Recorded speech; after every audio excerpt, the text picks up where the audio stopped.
Big Brother, mainstream media, government cover-ups. You want answers? Well, so does he. He's Alex Jones on the GCN Radio Network. And now, live from Austin, Texas, Alex Jones. We are live, my friends. It is Tuesday, the 5th day of October, 2010. I'm honored that former Minnesota governor, movie star, mayor, talk show host, and the star of the #1 hit on True TV, Conspiracy Theory, back for its second season, premiering here in just about a week and a half. Governor Jesse Ventura joins us. He kicked off the promotion yesterday with a USA Today interview and talking to some major newspapers, but this is his first big radio interview as he gets ready to promote the television show. Of course, I know a lot about the show, but most of it is secret. And so he joins us today to be able to talk about as much as he can, some of the harassment they've gone through, what's coming up in the episodes. We'll also get into all these new terror alerts just ahead of the election. And we're going to talk about the economy, a host of issues with Governor Jesse Ventura. Jesse, good to have you with us. Hi, Alex. How are you doing? Say, should I get off on the right foot with all you Texans? Sure. What the hell happened when you played UCLA? UT didn't do too well, did they? Boy, that's one of the worst showings of a Texas football team that I can recall in my memory, you know, especially at home.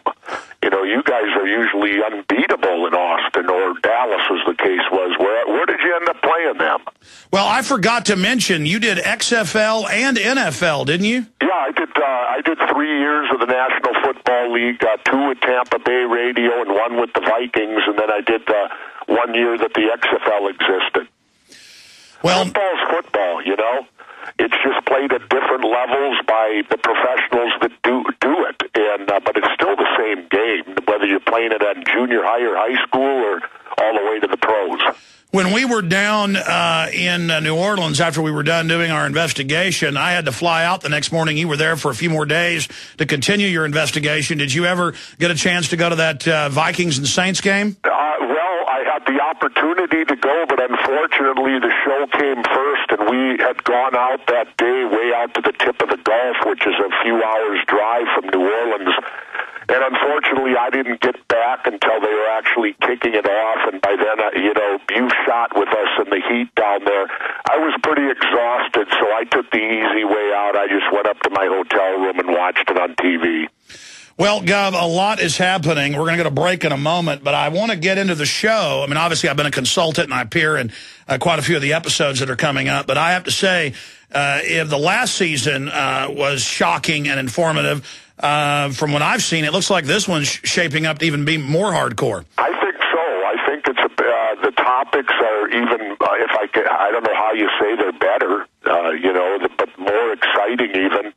And the other thing on the production end, on our end of it, anytime you go from your first season to your second season, you're going to iron out some of the rough edges. You're going to do better on you know, the focus of what you're trying to accomplish. And so a second season is always, the first season of doing a show like this, you kind of fly by the seat of your pants. The second season, you have a good idea of what works and what doesn't work and how to go about getting the information we need to get. So I think it's always a work in progress and hopefully always an improved work in progress. When we come back, we'll get into as many of the episodes as we can and squeeze as much info as we can out of you, Governor. But quick question, what's your favorite episode right now? Well, I suppose my favorite would have to be JFK, because that's the one that, you know, has had my passion for 30-odd years now of reading and studying about it. So that's the one that really strikes home with me. And also because my feelings about JFK are this. If a coup d'etat could happen, if you can remove a president, our president, and get away with it, well, what can't you do then? Let's see, that's what, to me, lays the table for anything that comes later. If you can do that, Alex, what can't you do?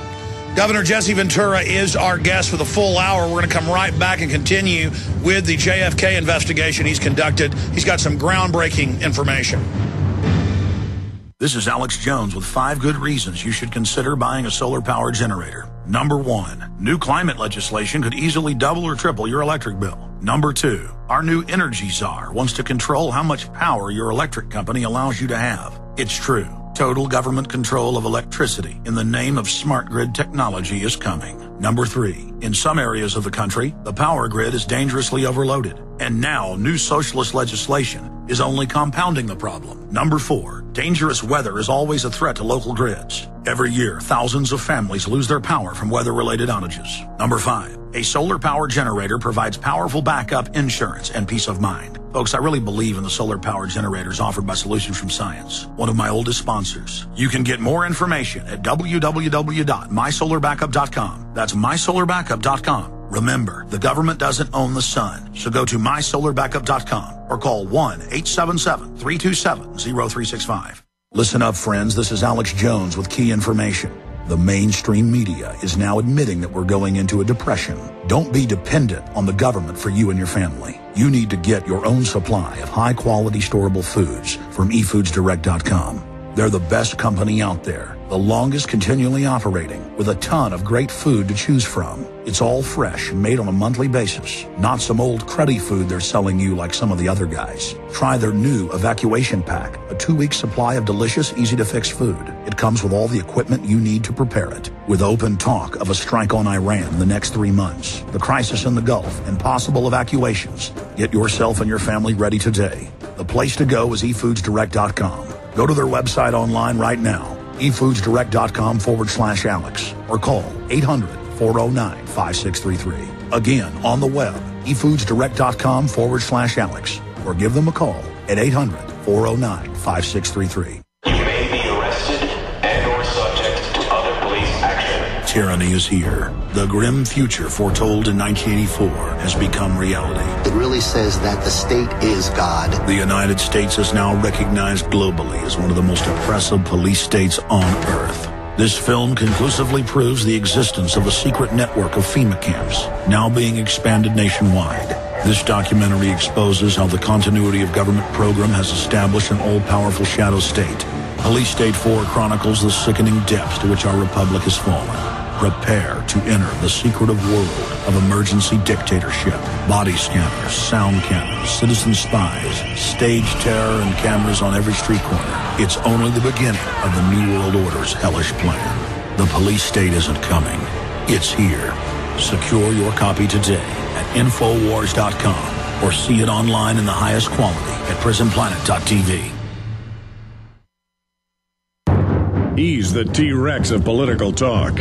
Alex Jones on the GCN Radio Network. Former Minnesota Governor Jesse Ventura is here with us today, kicking off the promotion. We're honored to have him for the 2nd season of Conspiracy Theory. Here's USA Today's headline.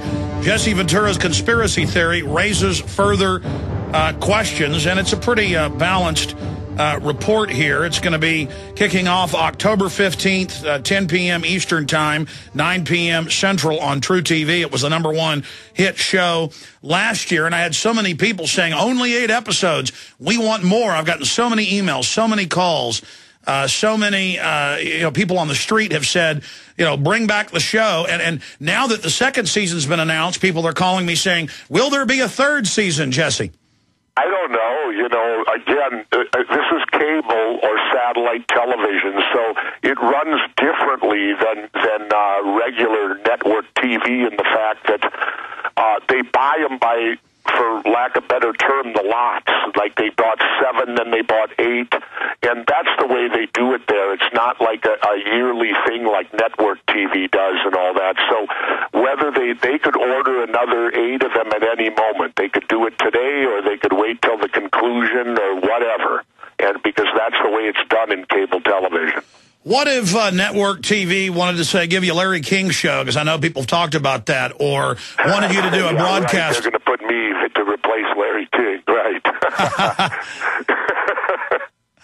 Well, what if you got offered a broadcast television show? Would you even accept it, or is Mexico too much fun? I don't know.